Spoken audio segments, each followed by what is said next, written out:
Os países emergentes, também conhecidos como países em desenvolvimento, são aqueles que apresentam um desenvolvimento social e econômico muito diferente dos países mais pobres do mundo. Normalmente, apresentam níveis medianos a elevados em relação ao desenvolvimento industrial e humano. Em contrapartida, temos os países periféricos, que em grande maioria se localizam fora da América do Norte ou Europa. Eles possuem os maiores índices de PIB e IDH. Conhecidos também como periferias mundiais, ficam em locais que no passado passaram por guerras ou momentos difíceis na época do imperialismo. No foco da economia, normalmente os países emergentes são grandes exportadores de matérias-primas e também grandes receptores de empresas multinacionais, possuindo assim um amplo mercado consumidor. Já os países periféricos possuem uma economia mais primitiva, baseada na agropecuária. A Revolução Técnico-Científica iniciou-se no século XX, mais precisamente no período pós-Segunda Guerra Mundial, visto como o maior avanço tecnológico que abrange não só o sistema produtivo, mas também o campo científico responsável por transformar as relações sociais e o dia a dia da sociedade. Um avanço do conhecimento científico e do sistema produtivo modificou por completo a produção, pois passou a se produzir mais em menos tempo. A mão de obra se qualificou, porém também simplificou, pois as máquinas que faziam grande parte do trabalho. Além de ter elevado a produção, fez com que ela seja realizada em um curto período de tempo e em maior escala. Mudou também a relação entre a sociedade, pois as tecnologias inseridas estão em alcance de grande parte da população mundial. Temos como fruto dessa revolução, por exemplo, o desenvolvimento da biotecnologia.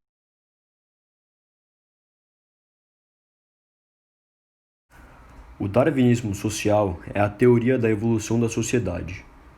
É muito parecido com o esquema de seleção natural, em que somente os animais mais fortes e mais adaptados ao meio ambiente conseguem sobreviver.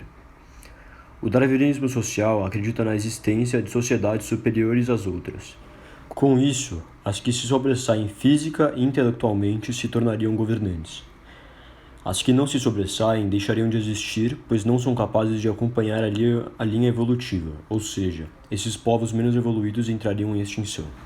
Essa teoria ela se baseia em um pensamento preconceituoso, dizendo que a sociedade é dividida em duas partes, os superiores e os inferiores. Um exemplo de darwinismo social foi o nazismo, que o objetivo era fazer com que a raça ariana dominasse o mundo.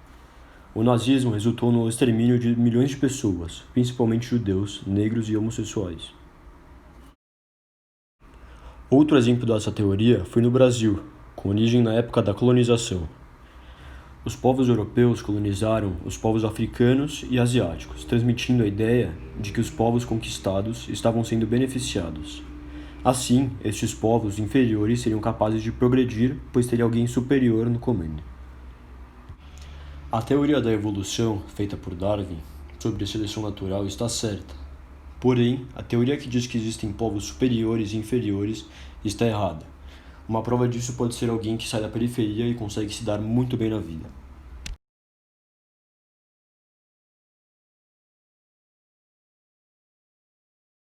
Os recursos energéticos são o foco dos interesses estatais, gerando disputas geopolíticas desde a primeira Revolução Industrial. Na segunda metade do século XX, com a expansão do meio urbano industrial, principalmente na América Latina e Sudeste Asiático e, consequentemente, o crescimento populacional, houve o aumento exponencial da demanda energética. Nos últimos anos, a questão energética traz novas discussões. Agentes internacionais, estados e a sociedade geram debates sobre consumo, recursos naturais, mudanças climáticas e principalmente a segurança energética dos países mais ricos. Podemos classificá-las em renováveis e não renováveis, primárias e secundárias, convencionais e alternativas. Renováveis têm a capacidade de se regenerar em um tempo curto, tornando-a inesgotável. Exemplo como biomassa, óleo biodiesel a partir de cana-de-açúcar, mamona, girassol, entre outros. Não renováveis. Oriundas de matéria orgânica decomposta por milhões de anos, não havendo tempo hábil para serem formados para uso humano, exemplo, petróleo, gás natural e carvão. Primárias. Quando utilizamos diretamente para a geração de calor e energia, exemplo como lenha queimada para uso doméstico. Secundárias. Utiliza-se em meio de energia para obter outro, exemplo, usina nuclear, enriquece o urânio para aquecer a água e mover as turbinas, gerando energia elétrica. Convencionais são as energias base da sociedade contemporânea, exemplo, petróleo, gás natural, carvão e hidroelétricas.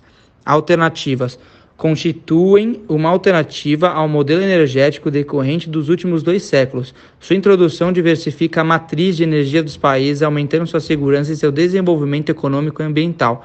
Exemplo como solar, eólica, geométrica e maremotriz. Apesar dos avanços tecnológicos das últimas 4 décadas, proporcionados pela revolução técnico-científico-informacional, o principal recurso da matriz energética é o mesmo desde a segunda revolução industrial.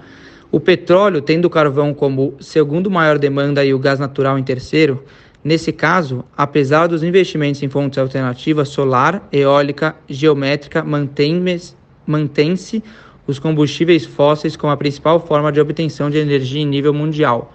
Essa é a matriz energética brasileira dos anos de 2010 e 2020.